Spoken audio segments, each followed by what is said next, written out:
Hi అండి. ఎలా ఉన్నారు? నేను బాగున్నా. ముందుగా అందరికీ భోగి పండుగ, సంక్రాంతి పండుగ శుభాకాంక్షలు.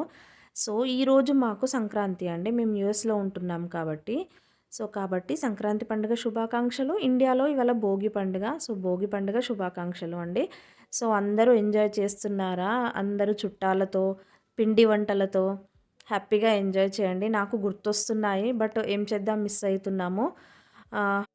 వాళ్ళ పండుగ అంటుంది. మార్నింగ్ ఇవేంటి ఇలా చూపిస్తుందని అనుకుంటున్నారా? ఏం చేద్దాం చెప్పండి. ఇక్కడ ఏ పండుగ ఏమీ ఉండదు గదండీ. అంత సెలబ్రేషన్స్ ఏమీ ఉండవు. ఇండియాలో ఉంటే మనకు పండుగ ఫీలింగు, పండుగ వాతావరణము ఉంటది. ఇక్కడ అలా ఏముండదు. నార్మల్ డేసే ఉంటాయి. సో, పెద్దబ్బాయికి లేట్ అయిపోయిందని ఇవాళ సింపుల్‌గా కర్డ్ రైస్ చేసేసానండి. ఇది మా ఇంటి ముందున్న మార్నింగ్ వ్యూ. చాలా అంటే చాలా నచ్చింది నాకు. నా వీడియో గనుక మీకు నచ్చినట్టయితే లైక్ చేయండి, షేర్ చేయండి, సబ్స్క్రైబ్ చేసుకోండి. Thank you.